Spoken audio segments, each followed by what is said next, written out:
Hello, everybody. Thanks for your patience and thanks for coming along this afternoon.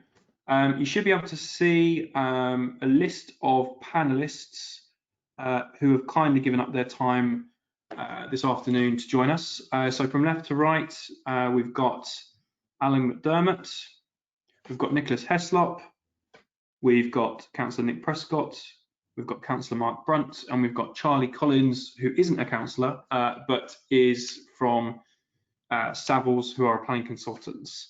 So we've invited them along today just to kind of discuss what we've called the view from the home counties, so perspectives on local government, planning and property.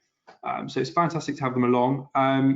Unfortunately, technology hasn't been kind to some of the councillors, so we've got representing Surrey, Nick and Mark, who have mastered technology, and unfortunately Alan McDermott from Tunbridge Wells and Nicolas Heslop. They are here, but we just don't have their webcams. So apologies for that, but we look forward to their contributions as well this afternoon. Just some bits of housekeeping before we get going. You will see on your screen that this software that we're using, it's fairly straightforward. If you just want to go into full screen mode so that you can see the whole screen this afternoon, if you can do that now, that'd be fantastic. The second thing is the way we're taking questions from the floor with this software. If you just click on the question icon, you should be able to type in questions there.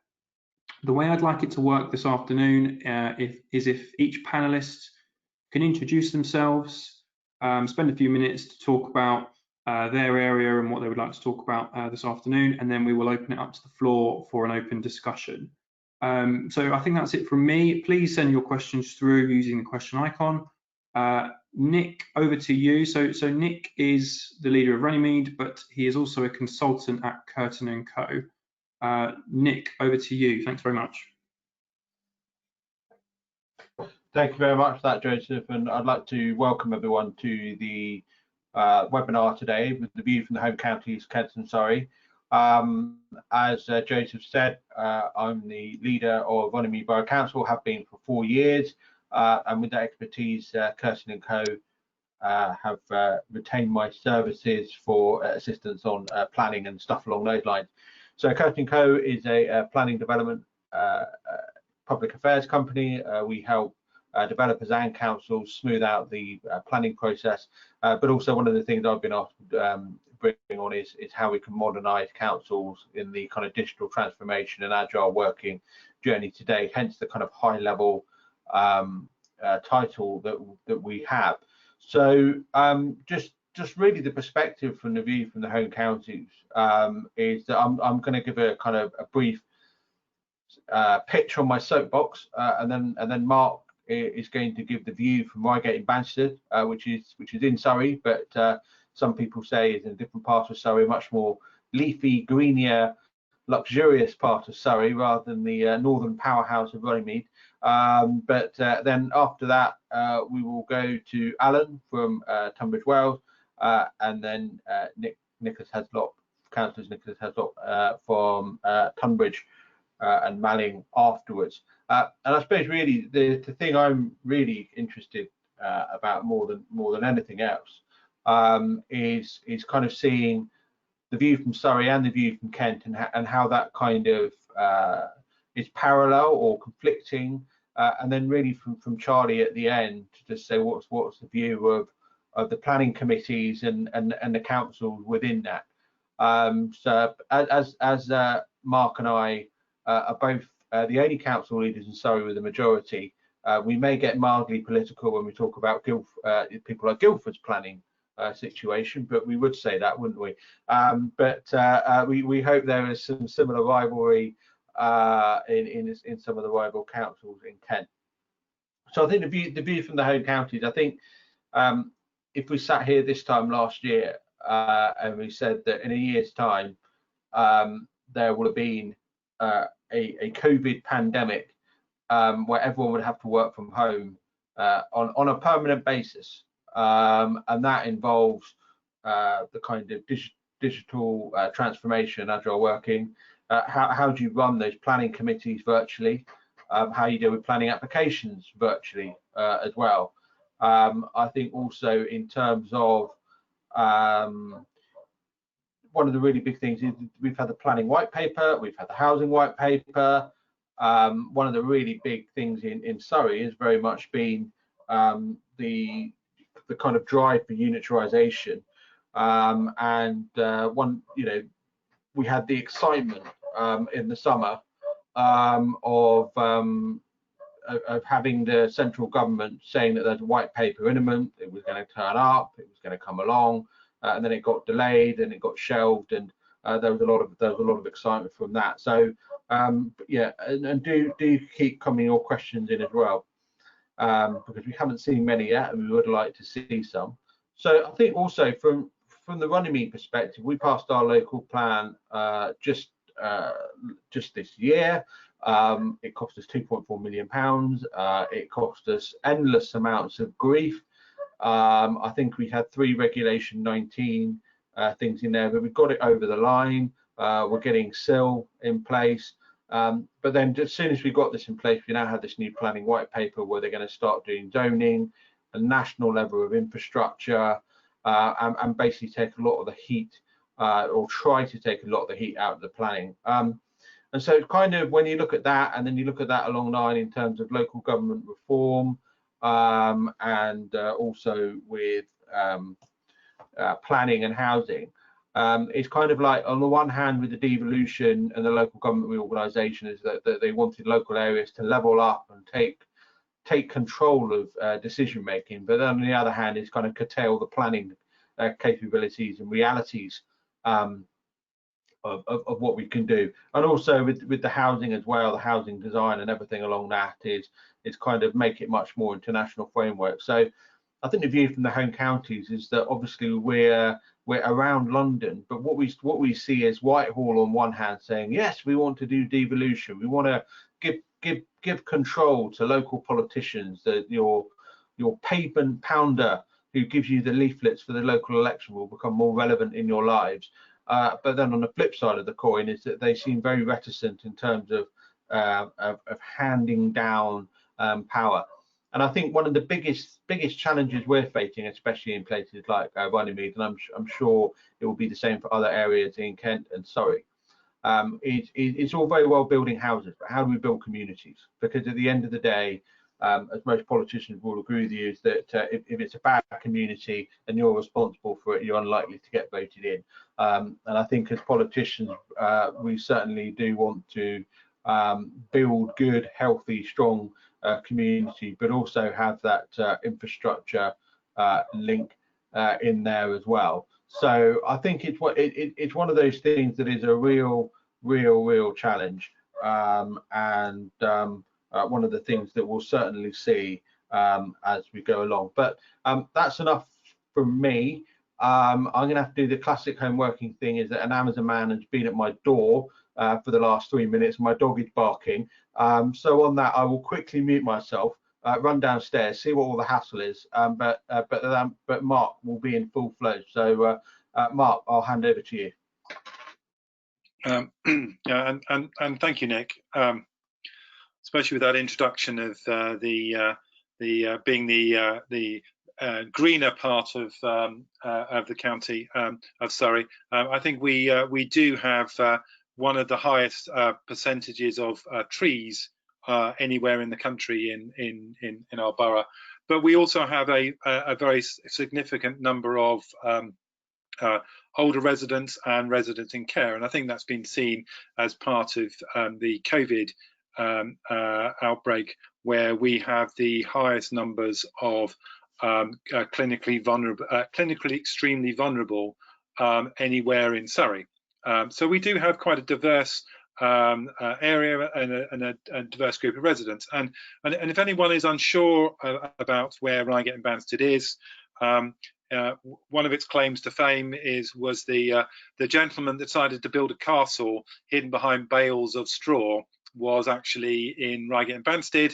And prior to becoming leader 3 years ago, I was chairman of planning for 8 years, so I had the responsibility of dealing with that particular issue. which was, I have to say, successfully resolved, and the castle was pulled down and packed up into crates. I don't know where it is now, but I'm sure it will be appearing, if not, or if it hasn't already, somewhere else in the country. As I say, prior to becoming leader, I was chairman of planning, so I spent a lot of my time managing the planning process. And I think as an authority, we see ourselves as being plan-led. We have an up-to-date local plan. We adopted our core strategy in 2014, and our development management plan was adopted in 2020, just before the outbreak of COVID. We do have quite a large amount of green belts, nothing like places like Tonbridge next door, but we do have a large amount of green belt. But we also have a large amount of urban areas, we are currently delivering in the borough quite a lot of housing every year. We're actually meeting our housing targets. I see it's a very important part of my job and my executive is about place shaping. And it's a critical role of a council to try to drive both the economic and social development of the borough through place shaping. And we have our own projects. We have a very large one in one of our main towns, where we're still investing over 50 million in a large retail and cinema development, which is about an investment from the council in the economic development of one of our principal towns. COVID has certainly seen some challenges around the economy, particularly with a lot of the dependency for where we are on Gatwick. And we're now looking towards the future at, where is the economic development going to come forward? We sit on the junctions of the M25 and the M23 and the Brighton Main Line.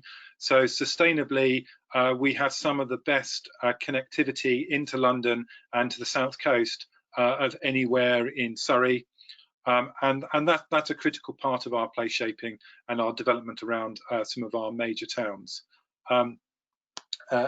We do see a lot of demand for housing in our area, and what's critical for me, and this was certainly critical when I was chairman of planning, was to ensure that we have good engagement with those wishing to develop in the borough, so that we can try to work to meet the place shaping ambitions that we also have for our communities, because I think that's critical. Nick has said that there's a lot of debate going on, and we've seen this over many successive governments over many years, that there's a view that we can fix the problems of a number of things, including housing, by taking a central view on it.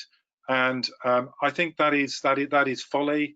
The calculations and the demands and the needs of one part of the country isn't necessarily fit for the other parts of the country. And I'm afraid governments of all shapes, sizes and colours have a view that they can fix the problem by making a decision centrally. And certainly where we see it is that with good governance and good decision making and good structures, local government can make the right decisions for our communities and the development of those communities without being dictated to by Whitehall on how we should do that. That may feel like that this is at the detriment of development, but I don't think it needs to be. And I think with the right approach, I think the needs of the economic development needs, the needs of communities can be served both by the support from the work from what the councils are doing and the work from developers bringing in new development, which is, we have to recognise is needed. There is a need for housing in this area, and we have to work together if we want to deliver the communities which I believe our residents want, and both the future and the current residents. I'll hand it back to you now, Nick. Now you've dealt with your Amazon man. Yeah, I was probably doing that more for my dog's safety rather than anything, rather than the health and safety of the Amazon man. But thank you very much for that, Mark.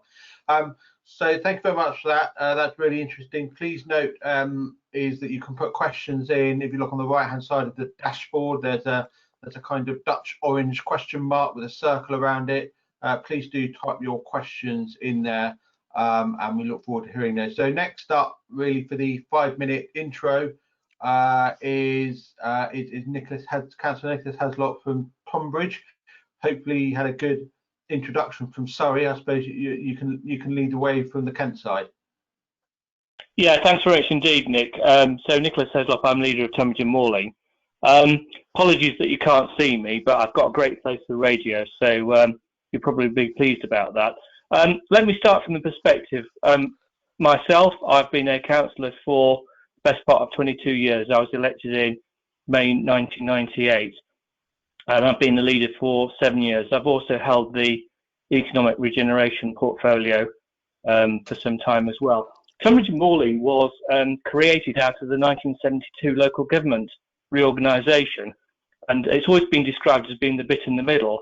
It's quite a bizarre authority. It stretches from the southeast, just bordering with Tunbridge Wells, right up to on the borders with Medway. So we practically go across 2 motorways. We go across the M20 and the M2. So just have a look at a map and you'll just see how diverse it is as a local authority. It's about 100 square miles, but really covers quite a number of different communities and areas. I just wanted to deal with 3 strategic questions in the 5 minutes I've got. So the first one is how we responded to COVID. The second is actually our journey on the local plan. And the third is what I think has been the future planning challenges. So let me deal with the first one, how we responded to COVID. So I can't remember the precise date that Boris Johnson gave his statement in number 10 saying, everyone's locked down, you can't go into work. In Kent, we had the advantage that the government gave quite a significant amount of funding to local authorities in the preparation for what would have been a no-deal Brexit. Quite a significant amount of cash went to Kent County Council, but also to the districts as well. As a district authority, we've got the M20 and M2 going through our authority. We were concerned about the ability of our staff to get into the office and business continuity. So we migrated all of our staff from desktop to laptops, which actually, thank goodness we did. So the minute that Boris pressed the button and said, you can't go into your place of work, we had 90% of our staff working from home. We haven't furloughed anyone. I don't think local authorities should have in any event, but we haven't. And we've actually been able to have the majority of our staff working from home. The first few months were a challenge because we hadn't got Teams set up or Zoom. Teams is far safer than Zoom, but it took us a little while to get Teams set up. But once we did, then we were able to have virtual meetings, and that's been very helpful. We have had all of our decision making, particularly around development control. We've had those through Teams meetings. Having meetings where people don't have to go to the venue is quite an interesting challenge because everyone turns up, don't they? They can do it from the comfort of their living room. And you have hundreds. We've got arrangements at Tunbridge and Morley where people have 3 minutes speaking. And my goodness, when you've got a controversial planning application, you have hundreds of people turning up because they don't actually have to go to the actual physical place. They just log in. And with the more contentious planning applications, we've actually seen a plethora of people wanting to participate. And that actually makes the meetings a lot longer as well. There is another challenge, and I'm sorry to go into this sort of detail, but our constitution says that we would members can actually seek points of clarification. For some members of the public, actually they don't have electronic communication, so we've allowed them to be able to submit their evidence in writing, and it's read by an officer, but then there's no opportunity to challenge. So that's quite interesting. I just wanted to also just raise this one as well, because I'm very conscious that as local authorities, we are speaking to a business community. I actually think what COVID has really established is the absolutely essential relationship between the executive and the officers. I'm an elected member. I am not the head of the paid service. That's the job of the chief executive. And it's absolutely essential that members and officers establish a good working relationship and understand what the boundaries are. I and my cabinet set the strategic direction. It's for the officers to deliver that. And woe betide if the executive get into the detail of officer decision making at a sort of in terms of running the organisation. And I just say that because I think that's important in terms of understanding the relationship that a chairman of a board would have with their own chief executive and executive itself. So I'm just putting that into context. That's number one. Our journey in terms of the local plan, it's massively frustrating. We agreed our local plan back in January 2019. I got it over the line. I got it past my members because they did it. They voted for my local plan because they didn't want then the 23% uplift in the housing numbers. I got it across the line. I'm now frustrated because I can't get my local plan through the planning inspectorate. I will give you a very short anecdote. I went to a political meeting. Gosh, I can't remember when it was, but the housing minister then was somebody called Brandon Lewis, and he told a private meeting of Conservative councillors, tell your officers you don't have to have detailed local plans, just make it a high level. I wish he'd told that to his civil servants and to the planning inspectorate, because my goodness, it's not exactly a simple process. It's really quite a complex one. So we've actually in a very frustrating position, and I'm just going to give you some numbers, if I may, just to put it into context and just to show that we are not, as a local authority, anti-housing growth. So our local development framework core strategy, for those of you that can remember back in 2007, we sought to deliver 6,375 dwellings over a 15-year period, or an average of 425 per annum. In the first 5 years, between 2006-7 and 2010-11, we delivered 3,210 homes and an average of 642 a year, which was actually 151% of the target. In the following 5 years, 2011 to 2012, to 2015-16, we delivered 2,845, an average of 569, which was 134%. And then in the current 5-year period, 16-17 to 2021, we've got figures from 16-17 to 18-19. We delivered 2,451, an average of 817 per annum. So we are not anti housing growth. So I just want to put that into perspective. I'm very frustrated at the moment. I can't get my local plan over the line. We're having a real debate at the moment with the planning inspector. My final one, and I suspect I've gone over the 5 minutes, but I'll do this very, very briefly. What's the future for planning? I am very concerned about the future of our high streets. I have to be quite honest with you, because they're going to be, it's inevitable, isn't it? We are going to see a lot of our high street units empty. And at the moment, the government's made it quite clear that it wants to have permitted development rights around shop units. If they haven't already done so, perhaps they have, but I can see that happening in terms of shop units. We lose the opportunity to play shape. And is that not what we ought to be doing? Between us as local authorities and our audience here this afternoon as developers, we should be play shaping. We should be working together. And I really do worry that we don't have the ability to be play shaping our high streets. And I worry as to what our high streets will look like if we don't have that play shaping ability. I suspect I've gone well over my 5 minutes. Thank you. Not too much over, Nicolas, but no, that was very interesting. I think you bring a view from Kent there really quite nicely.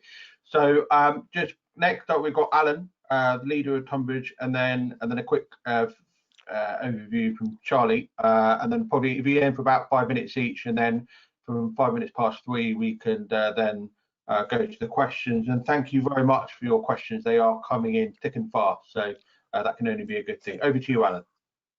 Yeah, thank you, Nick. And I'm leader of Tunbridge Wells Borough Council.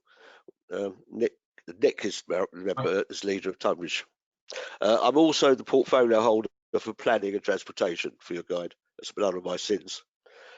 Two things also happened when I first became a borough councillor in 2010, both sorted by the government to change our views in Tunbridge Wells. The first one was the revenue support grant. We used to get just over 4,500 in 2010. Comes 2018, we had no revenue support grant at all. I guess a lot of borough councils are in the same boat. And in fact, the following year, but we discussed it seriously with our MP, and we managed to get away with it. We were due to pay the government money, £600,000 a year of our council tax. So that was the first thing. The second thing was that we passed our core strategy at the time in 2010, which was passed by the inspector, which meant we had to build 300 dwellings per annum. Those 300 were going very well until 2014, when our then MP, Greg Clark, when he was national MP, Greg Clark, decided when he was the Secretary of State for local government that he would rather increase the number of houses for nearly every borough council in the country. So we were increased to 450 dwellings per year, which made it a 50% increase. And then in 2015, subsequent to that, in 2015, the NPF was revised. The NPF came out with we had to build 600, if I get this right, 648 dwellings in 2015. And in 2018, once again, it came out again as 680 dwellings. So we've been increasing all the time. Unfortunately,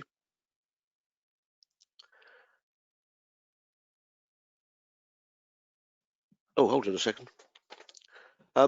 The government consulted on the changes to the current planning system 2020, which is as you probably are aware, is the white paper. The few things we are very angry about in Tunbridge Wells about the white paper, but I won't go into those details now. I'll probably answer questions about those later. But we've got a situation in Tunbridge Wells, which is unlike most of Kent, is that we're half our borders are in East Sussex. Tunbridge Wells is a borough which stretches as far down as Ashford, Tunbridge Morning on one side and Maidstone on the other, and as far as Rotherfield. So we've got quite a large area of land, which is unfortunately half of which is in East Sussex. The problem we've got is that East Sussex is in Tier 2. Kent, as you're probably all aware, is in Tier 3.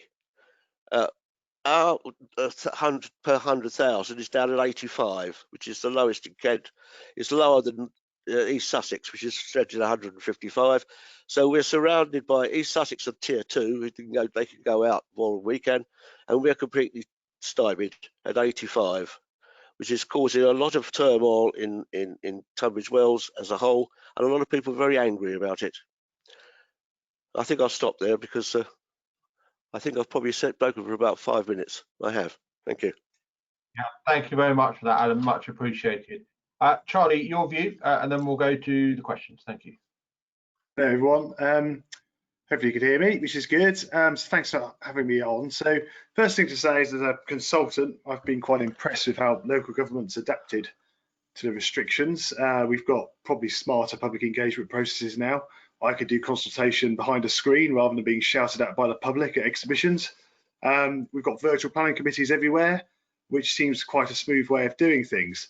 I think that's the pros. On the sad side, we're still seeing local plans sort of edge forward at a sort of glacial pace, but that's a national comment, not that specific to Kent or Surrey, but it does apply in places.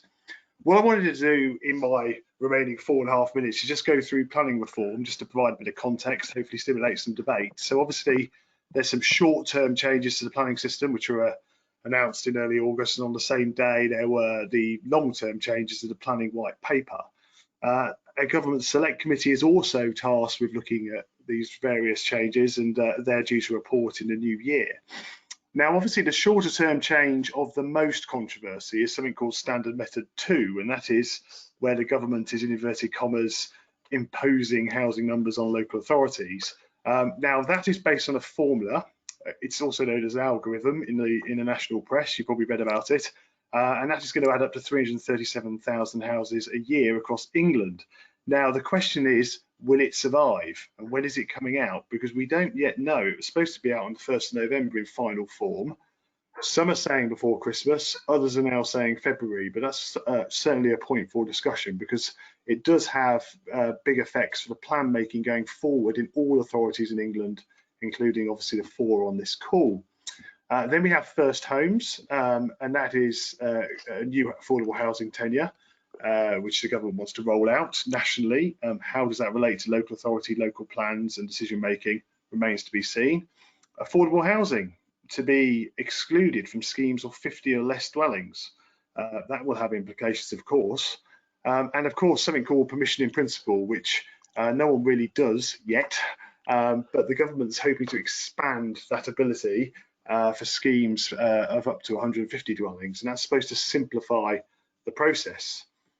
We all know about the use class order. We have this new Class E, which covers virtually everything, and it will have a big effect on town centres. That was challenged in the High Court, and that challenge was dismissed a few weeks ago. So the use class order is here to stay, along with a load of permitted development rights, but that is a seminar in its own right.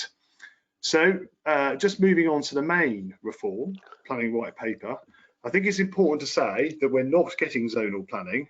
It's a sort of term that's used interchangeably. So we'll still have a discretionary and decision-based system based on a development plan, based on planning applications. What the government's seeking to do is to simplify the content and detail of those applications, and also simplify local plans.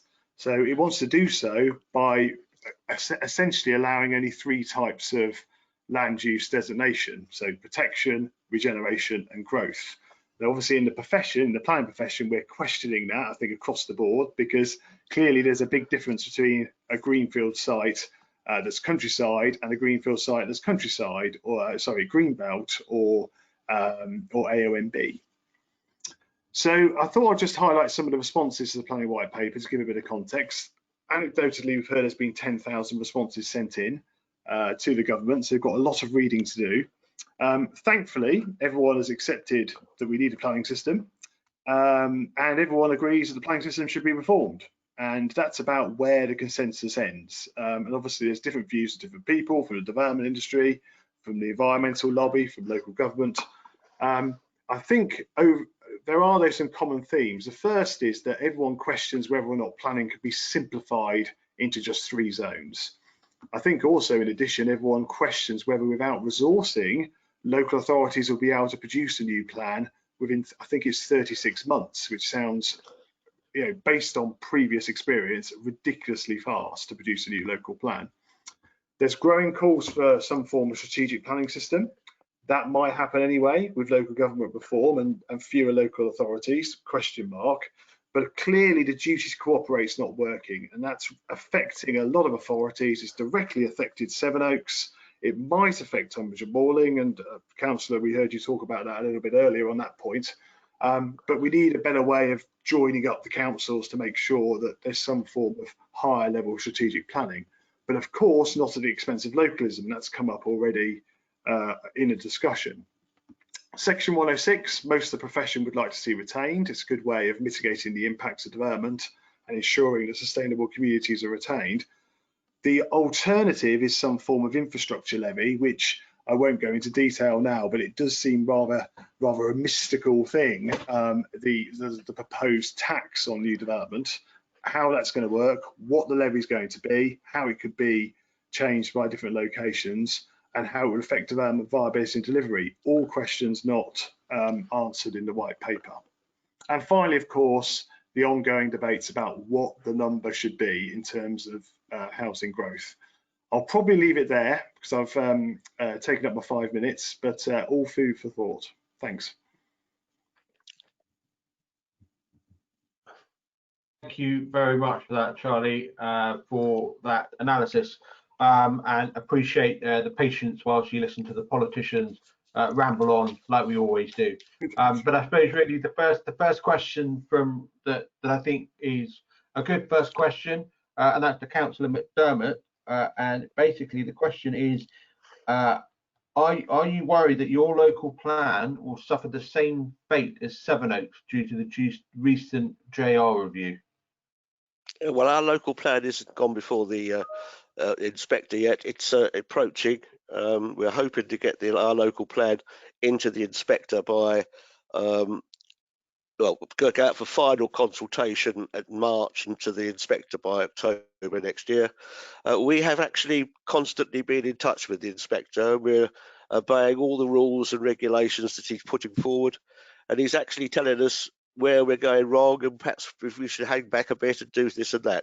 So we are behind Tunbridge and Morning, who finished theirs in 2019, and Sevenoaks, who, as we know, is in judicial review at the moment.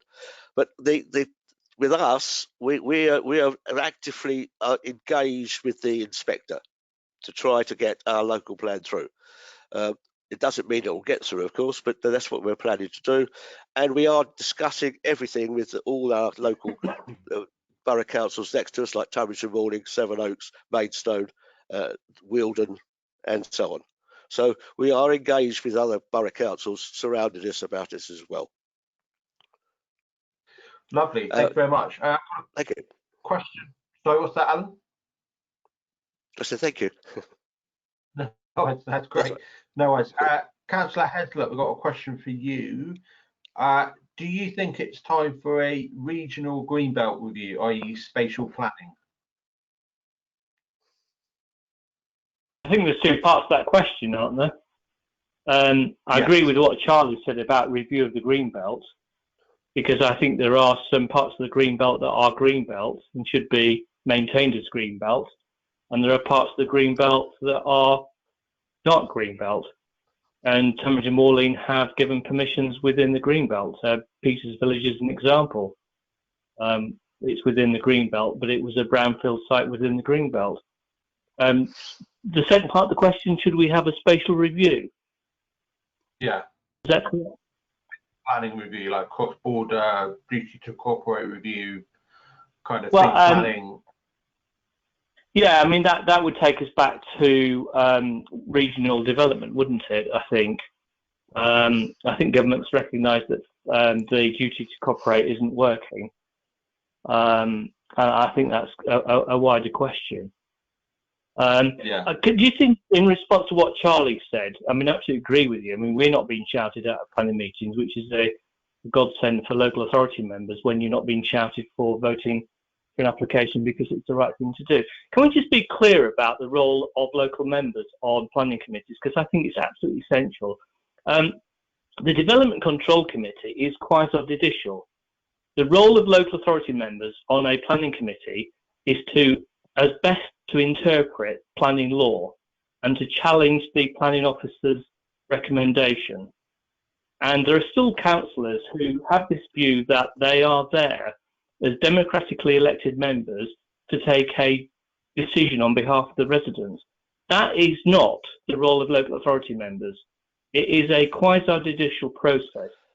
So actually, I agree with Charlie, it's actually quite helpful for local authority members not to be shouted at by residents who say, I don't agree with what you're doing.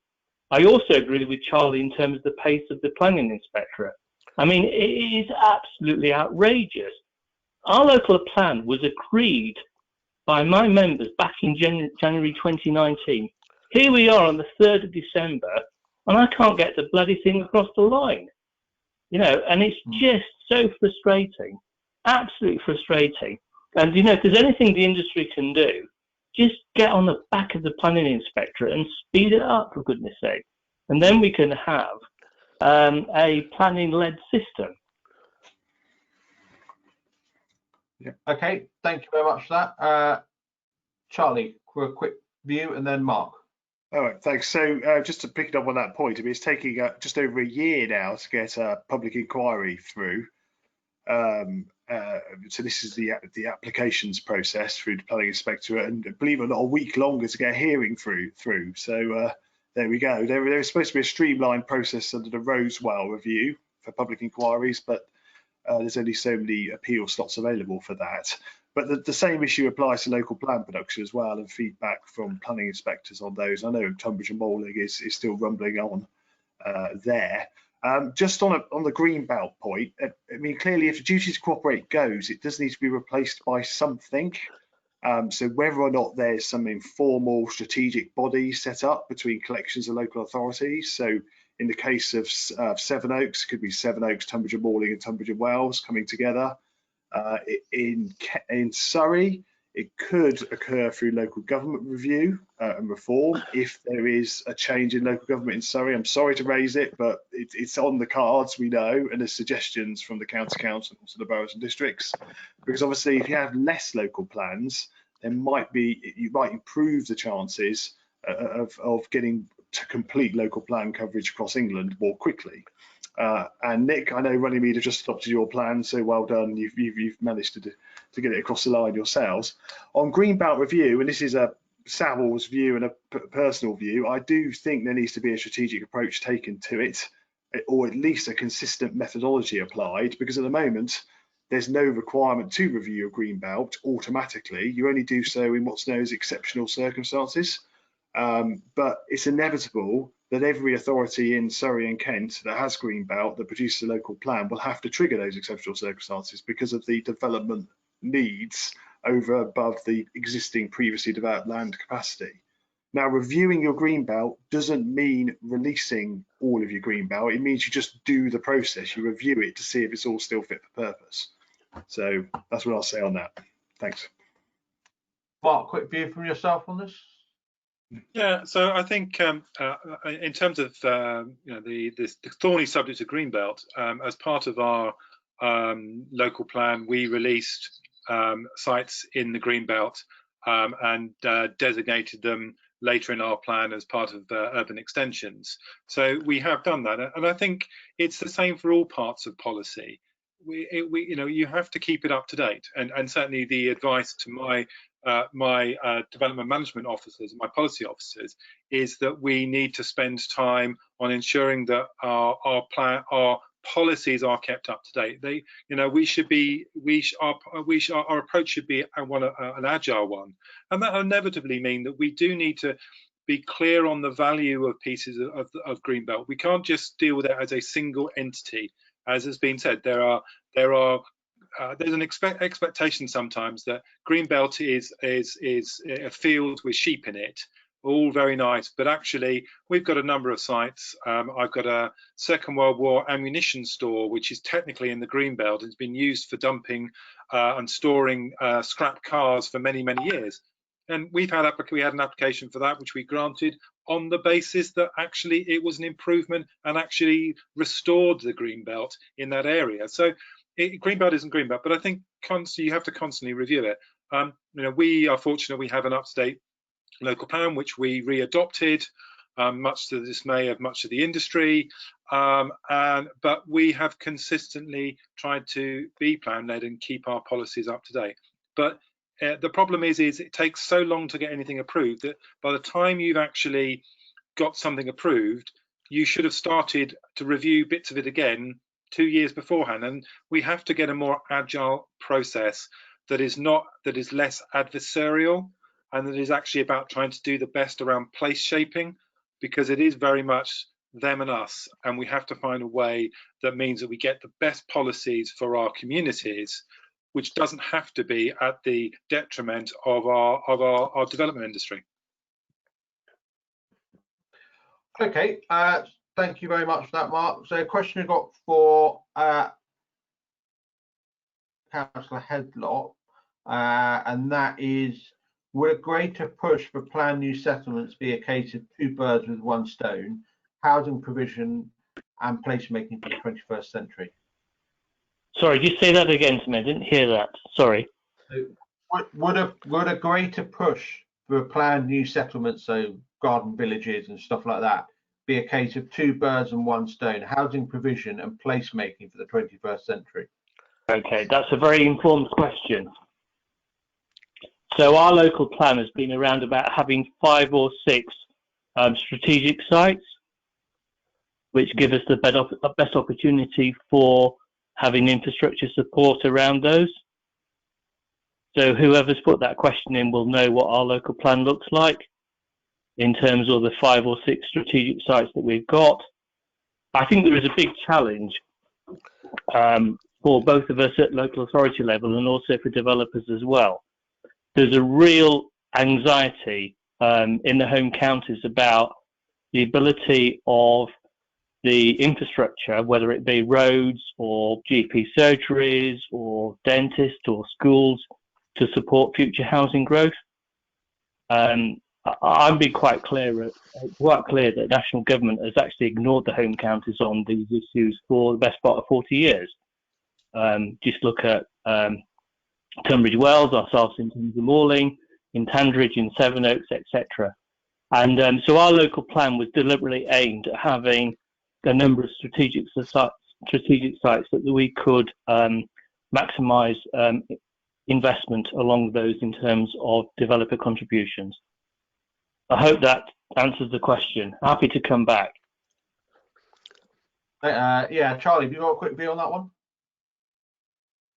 So I think new settlements, large strategic development has a key role to play, of course, but what we need is a balanced mix of supply. So we need regeneration areas, we need smaller sites that are oven ready. So sites of less than a few hundred dwellings will typically have less infrastructure requirements on site and can be delivered more quickly. So the key is keep it balanced, keep it mixed, and keep it spread.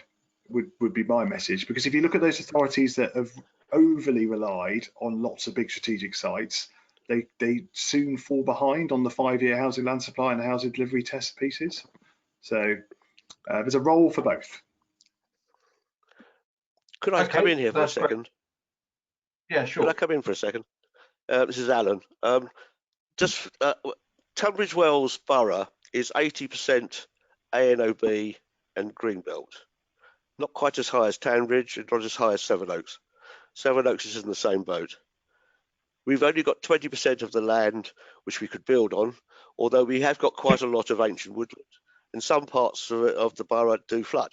So you could take 5% out for that. So we really can only build on 15% of the land. And we've got to build 13,800 houses in 20 years. Now, it's not possible if you think about it that way. And most borough councils in the area are in the same boat. And I can't see any way around it apart from building on Greenbelt, because ANOB is much harder to build on. Although we are doing a little bit on both. So therefore, all our sites are around what's classed as Paddock Wood. There's about 7,000 houses going up around Paddock Wood and Capel, including a garden village. Yeah. Wow. And that's the only way we can actually get round to doing it. Okay. And a lot of angry people, of course. No worries. Well, thank you very much for that. Very helpful.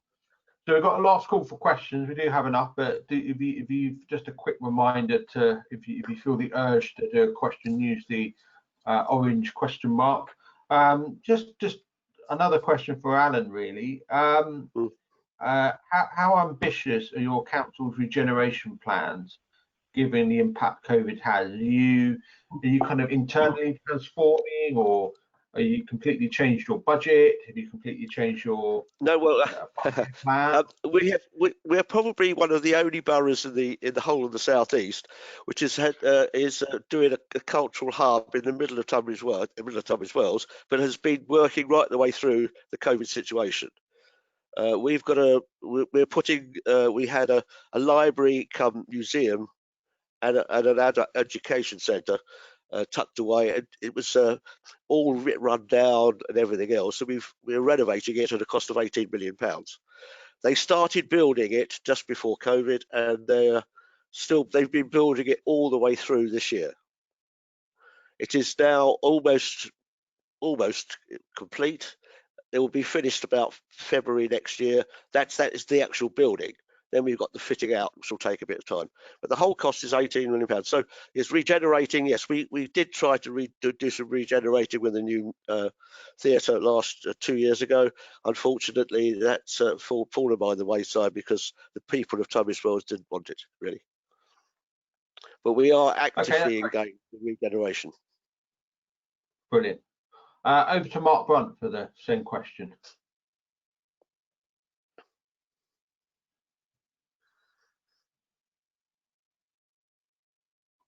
Mark, you're on mute at the moment. So I think we're in a different situation. I think with things like garden villages. We've taken the view that we focused on extending existing communities. And that's our strategy, because again, what we're trying to do is to provide sustainable development around our existing communities, quite right too. We've had large developments as a council that we've continued through this process as well, and that for me is about demonstrating to our businesses that we are, as a council, are confident in the economic growth of our towns and our village centres and our businesses. So we're going to put in our own money to ensure the long-term viability. And I think that's where the leadership in local authorities is really key, that we have to set that example. Okay, thank you very much. Well, I've got a question. I'll answer it because I think all the other leaders have been answering, and I've just been farming them off. So a question that I've had is: do the councillors recognise the roles of SMEs in delivering quality, and how do they intend to support SMEs through the local plan process, given they have limited resources to land bank or engage in the plan-led system? I think that's a very, very interesting question. I think it's not so much engaging with SMEs, it's kind of detangling the very expensive procurement process that we have within district and borough councils. I know, for example, in Runnymede is that anything over £5,000 needs to have 3 suppliers, anything over £25,000 needs to have kind of a committee decision, and anything over I can't remember the figure, but everything over a figure above that is that they require a kind of full council decision. So I think in many ways it's a real challenge, is supporting the SMEs who don't have the ability so much to supply services to council because of the entangled kind of procurement processes, but also in terms of the small house builders, is SMEs don't have the ability to land bank, and I think that is something I hope that actually is almost slipped through if there is a planning white paper, because the whole process of large developers land banking and then seeing what happens at the end of it does kind of put other people, not just SMEs but large developers, on the disadvantage there as well. So without further ado, I'll hand that question over to Councillor Heslop. I'll repeat it again just for you can take a quick couple of breaths and remember what the question was. And the question is: do councillors recognise the role of SMEs in delivering quality, and how do they intend to support SMEs through the local plan process, given they had limited resources to land bank or engage in a plan-led system? Yes, and actually the reality is that I've actually sat on the planning committee where an SME has put in an application that's been approved, and it's been a very good scheme. And I could point you to a number of those in my own town of Tonbridge. So whilst the local plan at a strategic level looks at 5 or 6 strategic sites, there are also a number of sites within the borough that have been identified within the local plan, which are an opportunity for SMEs. So let's just go back to the big challenge. We're going to be the planning white paper is going to be a real challenge for local authorities in terms of deliverability. So the reason why a lot of local authorities are going for the big strategic sites where there is one landowner is that they've got more competence over deliverability. So there are going to be some sites where you might have 4 or 5 landowners who will end up arguing over deliverability, and that then actually frustrates the local authority in terms of meeting its housing targets. And if you look at the planning white paper, local authorities are going to be penalised for not meeting their housing numbers. So it's a real chicken and egg situation. But to answer your question, the answer is yes. And I've sat on a planning committee and given permission to schemes put forward by an SME. Actually, there's just one up from the road from where I live. And actually, it's looking really good. They built it during the pandemic. And I'm looking forward to seeing it being occupied. I think it's about 5 units, 6 units. But, you know, great. So, thank you very much for that, Nicolas. That question for Councillor McDermott. There's always this, it says here, the paradigm between communities versus planning requirements is how do we make the planning application more palatable for communities when a lot of communities don't want anything built? I mean, at the end of the day, on the one hand, I suppose just to follow up from that question is that, you know, we get elected by local residents to serve local residents, and yet on the other hand, we have central government saying you must build more houses, and land is not a finite supply. How do you feel the attitude towards planning and housing has changed over the last couple of years? And do you think that with the planning white paper, the planning committees will be less adversarial, or do you think they will be more adversarial? I think it's getting more for the very good reason that people are very happy for houses to be built as long as it's nowhere near where they live. And there's more and more of that kind of person. It's taken when Nick mentioned about houses being built in one area, which is a large amount of houses, which is all owned by one person. That is where we're building 2,700 houses in the Garden Village, owned by one person. But all the local villages are getting angry about that. It's not even on their land. It's next door to them. And we're trying to build houses now in a scattergun effect all around all the villages in the borough of Tunbridge Wells. Unfortunately, the people who live in the villages are getting very cross about it. I mean, unfortunately, houses have to be built. The population of Tunbridge Wells since 2001 census is gone up by a quarter. So it's about 125,000 instead of 100,000. So houses have to be built, and they have to be built somewhere. And it's unfortunately, it's something which you have to forget about the elections, and you have to do what's right for the borough. And the borough needs more houses. And unfortunately, it's going to cost some seats. That's a certainty, yes. Okay. I suppose does that answer the question?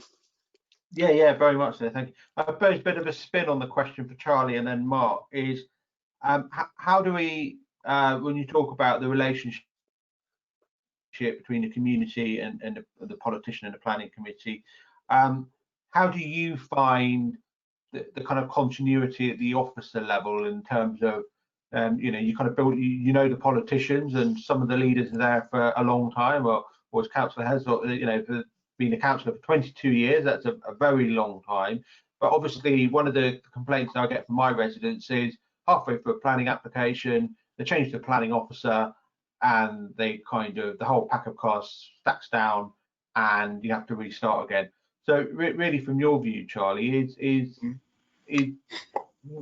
how is that relationship between the planning committee, the officer, the politician? How can we improve that? Well, I think there's a number of answers to that, but I'll simplify it. I think one of the good things since the first lockdown is our access to members has improved. I've spoken to more councillors since March than I did in the previous 3 or 4 years, because it's easier to to engage using virtual methods, certainly, and that's obviously important. In respect of officers, they vary by authority. Frankly, planning departments are of different quality by council. I'm not going to name names because I'm not going to do that on this, but well-resourced planning authorities will give you proactive feedback as pre-application, within weeks, not months. I mean, the worst case last year, Council in Surrey, not your two, you're pleased to hear, to be 9 months to get a pre-app response in writing. And the purpose of good pre-app is to get things right before you put the application in. And it's a really important stage. And all of my clients, probably all of them, do not mind paying for that service, provided that they get, letters back on time. I'm also doing more planning performance agreements as well now, which is, agreements between a developer and a council to progress with an application within particular timeframes. I think the other thing also is just making sure we're informed by the better officers, inform us of member concerns early, and also of the representations made in applications early as well, to give us time to react, respond, and modify a scheme if needs be, which is important, as is community consultation, picking up on what was previously just said, trying to spin the benefits of development, because new housing isn't all bad. It brings a lot of money, infrastructure. You can improve infrastructure based on the baseline. So winning over hearts and minds on that is very important.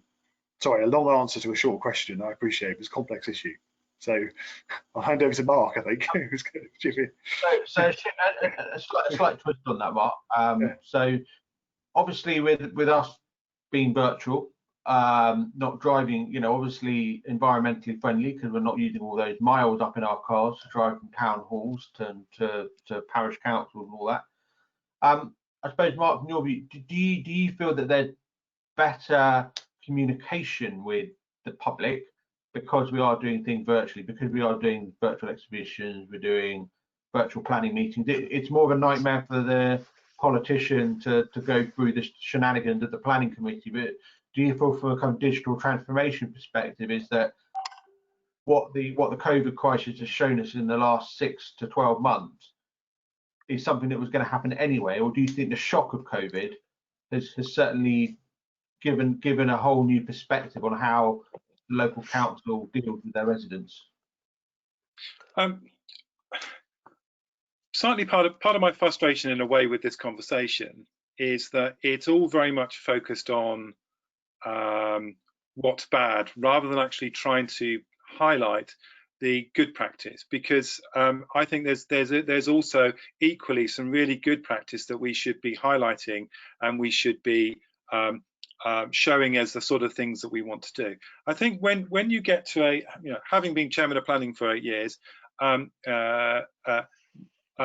was always very disappointed when any application came to committee where we had a massive row and new issues came to the table at that point. Because I think, as Charlie has said, the value of good pre-apps is huge. I've seen a number of developments in my own borough which came in and they were awful, but they actually ended up going through committee and being approved by committee after good pre-app, after good open communication between members and officers, which wasn't adversarial. Officers are there to support. They're not there to be biased on for pro development. They've got a job to do, and members need to respect that and understand that. And also that good communication and good engagement with developers has meant that we've had some fantastic developments. And I see probably more SME developers in my borough than the big developers, to be fair. And we've had some cracking developments. And I'd really like to promote those to the good ways of working. If we end up using planning committees, and I have seen this on other councils, which end up being an absolute bun fight, we've all failed. We've failed our residents and we've failed our communities, because we are charged with delivering good, enabling and ensuring we have good quality community developments in our boroughs. And a lot today we've talked about where it doesn't go right, and I think we do need to try and highlight some good examples. And I certainly feel that we try to do it right in my borough. We don't always get it right, I'd be the first to admit that, but I think we also have to try and change the conversation with residents. So in my own ward, I have an urban extension, strategic urban extension. So when we no longer have our 5-year land supply, that will be one of the sites will be developed. And the conversation with residents was as much about what can we do to make this better? How can we provide homes where your children can afford to buy, so they don't have to move away? And I think we have to think about those different conversations, rather than just going on with it's a building and I don't like it and it's next door to me. And I know that's difficult, but both politicians and developers need to think about about changing the conversation and discussions they have with residents. Thank you very much. Right, we'll go to the final question now, and this is for Councillor Heslop. And basically, I'm just going to find it here. Is with an ageing population, how do we meet the challenge of development for things like retirement homes and care homes, but keep that balance within the community in terms of place shaping for the future? Brilliant question, and I absolutely agree. And I'm going to go back to the 6 or 7 strategic sites, because whilst our local plan doesn't actually specifically refer to accommodation for older folks, I think it's absolutely imperative that future development takes account of the relationship between the growing older population and their families. Because we have this bizarre situation that we build residential properties for older people miles away from their families, and it creates a huge frustration. So in terms of place shaping, and I know you've got a lot of developers and planning consultants in this meeting, I think as we look at the larger strategic sites, can we find a way of having residential accommodation for older people within those sites? Absolutely fundamental. Can I just go back to the previous discussion as well? Sorry to go back on that. I think it's absolutely vital that if I was advising a developer, I would say keep very close to the case officer or the senior officer within the planning team. Seek their advice in terms of how to engage members, and then take it from then forward. And that's the way to do it. Because I've seen actually where developers have sent representation to members and officers haven't been aware of it. And then the member gets in touch with the officer and says, what's all of this about? So, you know, it's all about relationships. And just work closely with the officers. You've been talking to the officers over a period of time in terms of working up a planning application, getting it to committee. Then just be mindful that members might not be fully appraised of the justifications for an application. Just work with the officers and then communicate with the members. I really hope that's helpful. I've seen so many occasions where applicants have got it absolutely spot on, really worked very closely with both officers and members and got an application across the line because they've really worked hard on it. I've seen occasions where it's gone really pear-shaped, and then the applicant is really frustrated, annoyed. The officer's recommendation is for approval, members don't like it, they've been able to put forward grounds for refusal on planning terms, and it's been turned down, and a real disappointment on the part of the applicant, and a lot of money and time has been expended in that process. But to answer the main question, I don't know who's put the question in, but I absolutely agree. You know, we need to have place shaping.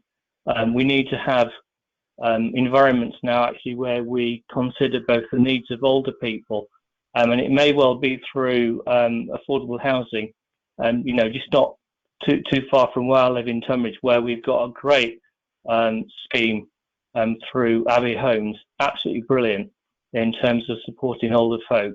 And it's absolutely essential that our larger sort of garden villages have a mix of older folk and families that live close to them.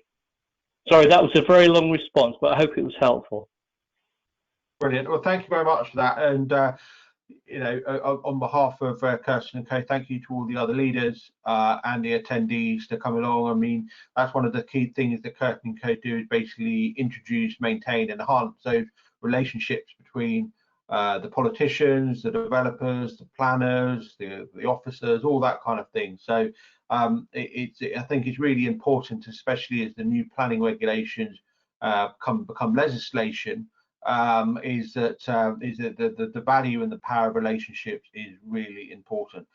So on that note, that wraps up the panel debate, and I'll hand over to Joseph Baum from Curtin&Co just to wrap up the whole session. Over to you, Joseph. Thanks very much, Nick. I was making lots of notes as everybody was speaking, so I thought that was really, really good. Thank you very much. One final thing I just want to flag before everybody leaves is when I click end, there's just a very quick, you'll all be used to this with public exhibitions, there's a very quick survey feedback form. It'd be great to kind of get your thoughts on the software that we're using, just because this is what we use for our public exhibitions. So please let me know. And as Nick says, massive thank you to Mark, to Alan, to Nicholas, to Charlie, and to all of you for your time. And I'm sure we'll be speaking to you again very soon. So thanks very much. And yeah, please fill in this survey and take care.